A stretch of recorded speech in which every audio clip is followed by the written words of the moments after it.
I'm going to go over some questions from section 6.4. I was asked to go over about 6 or 7 different questions, but a lot of them have the same concept, so I'm actually only going to end up going over 3 questions. And the first question I'm going to go over is number 11. Now, number 11 is also similar to number 8 and number 9 as well. So, I think one thing that you guys are forgetting is the concept of the Pythagorean theorem. All of these are right triangles. So, anytime you have a right triangle and you have 2 out of the 3 sides of that triangle, you can easily find the third side of that triangle. And that's what the hit was for. So remember, the Pythagorean theorem is a squared plus b squared is equal to c squared. And the only thing that you really need to remember is that c is always the hypotenuse, so which is the longest side. So that's what the hit is. Go ahead and solve for this vertical height first by substituting in these values in here. So we're going to go 2 squared plus b squared is equal to 5 squared. So you end up with 4 plus b squared is equal to 25. B squared is equal to 21, which makes b the square root of 21. So we now have this side over here as the square root of 21. And that's going to help us out setting up our proportion to solve for y, because you have to have corresponding sides. So the 2 sides that I have that I'm going to use, square root of 21 and y, 2 and 9. And those are the sides that we're going to use to solve. So I'm going to erase this now. So I can use this part right over here. So let's go ahead and let's set up our proportion. And like I said before, there's different ways of setting it up. As long as you're consistent, whether you do both parts of the small to both parts of the large or corresponding parts, as long as you're consistent, you're going to get the right answer.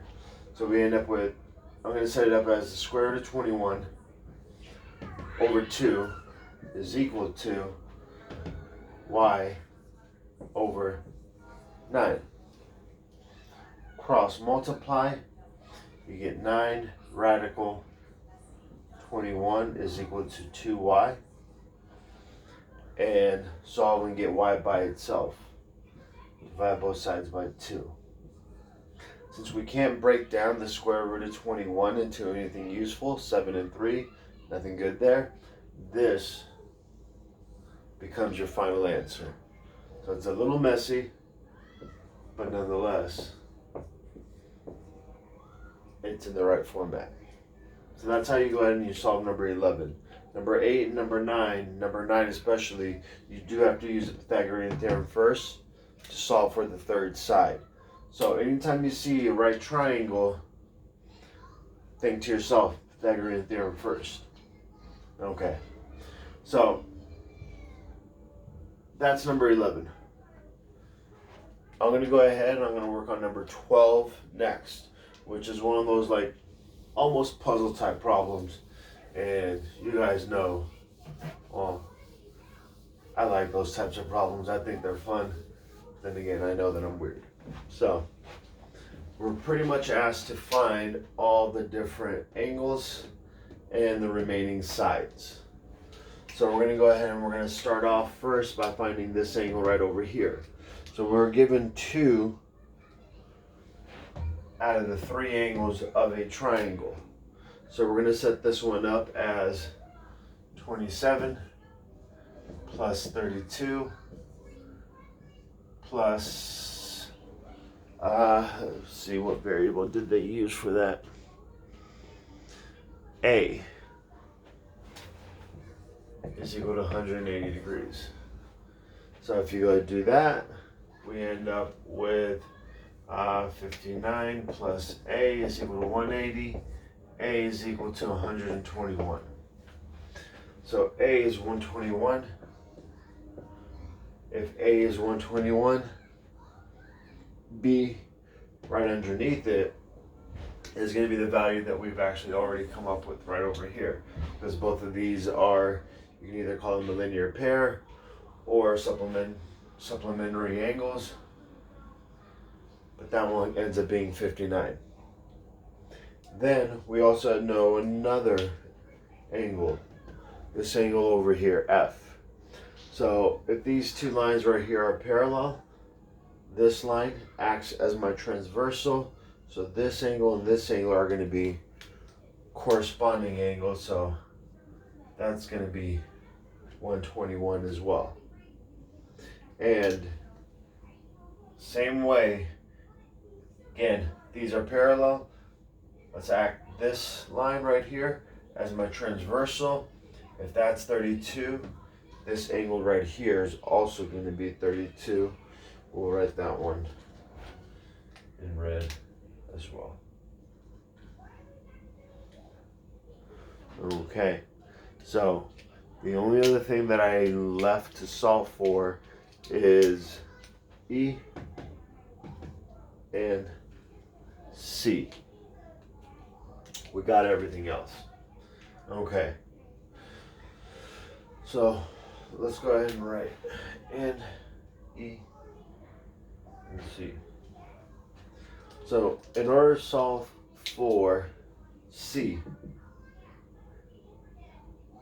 we're going to use two triangles. You should see two different triangles here.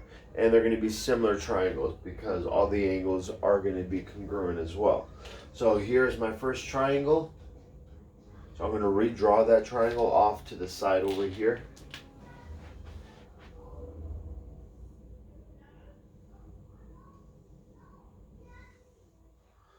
Okay, 6, 10, 4. And then there's also this larger triangle here.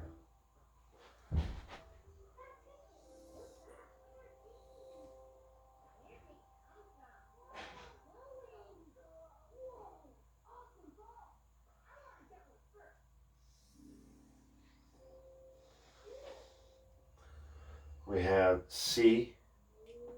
Now this side right here is equivalent to both of these sides being put together.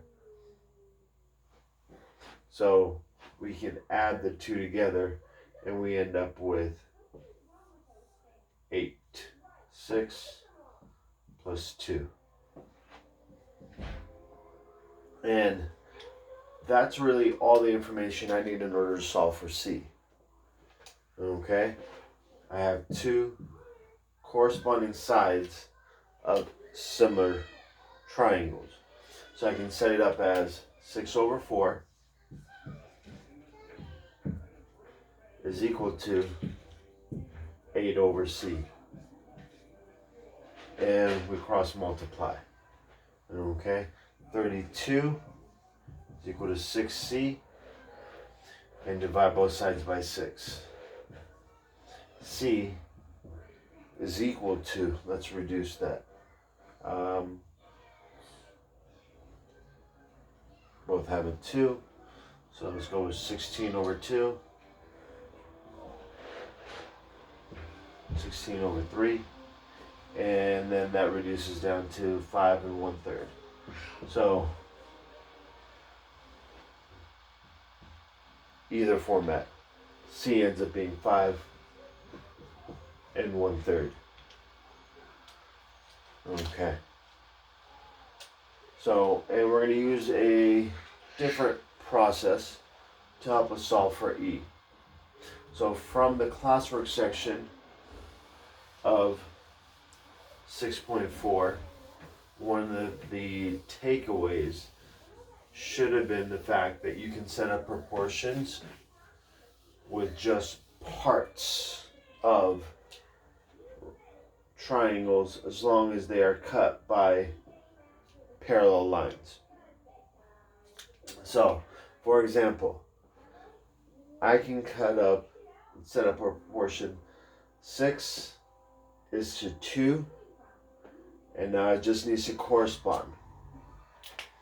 6 is to 2 as larger part, 10 is to E. Okay, so and again, as long as they're being cut by parallel lines and I have corresponding angles, this will always work out. Okay, so let's go ahead and let's simplify this. We'll do 20 is to 6E and divide by 6. E is equal to 10 over 3 or 3 1/3.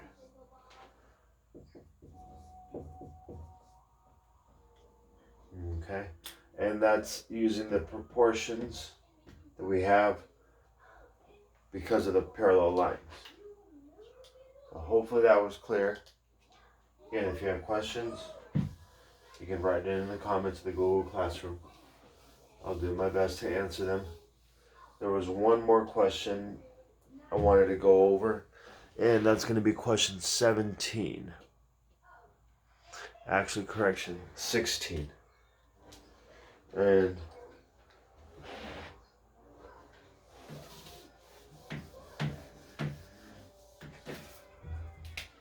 so on number 16, we got some fractions. And I know how much you guys love fractions. So we got 1/2 x minus 7 is equal to 3/4 x minus 8. Okay, so fractions, they're fun, right? We're going to show you guys how to get rid of them. Anytime that you have fractions in an equation, you can get rid of those fractions by, we're going to multiply it by the LCM.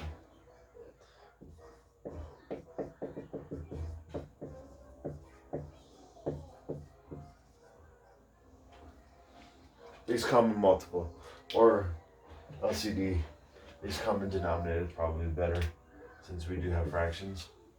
So my two denominators here are 2 and 4. So in this case, my least common denominator is going to be 4. So what I'm going to do is I'm going to multiply not just the fractional terms, but every single one of these terms by 4. And so let me go ahead and rewrite the problem.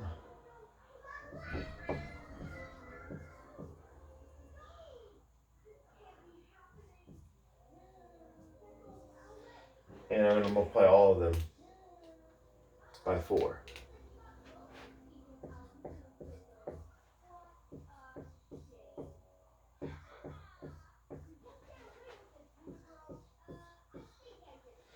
And when we do that, since I'm doing it to each and every single one of those terms, I'm not really changing the equation, I'm more just disguising it, since I'm doing the same thing to each one of them.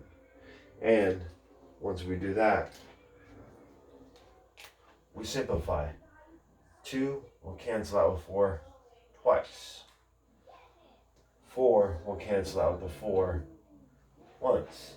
So now I can rewrite this entire equation as 2x minus 28 is equal to 3x minus 32. And this just allows you to go ahead and get rid of all the fractions, so that way you don't have to worry about that, and you're left with a normal equation, two-step equation. So I'm going to do two things. I'm going to go ahead, I'm going to subtract 2x.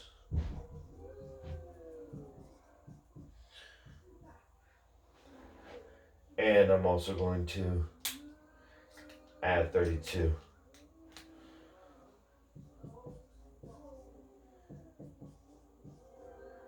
So we get x is equal to 4. Okay.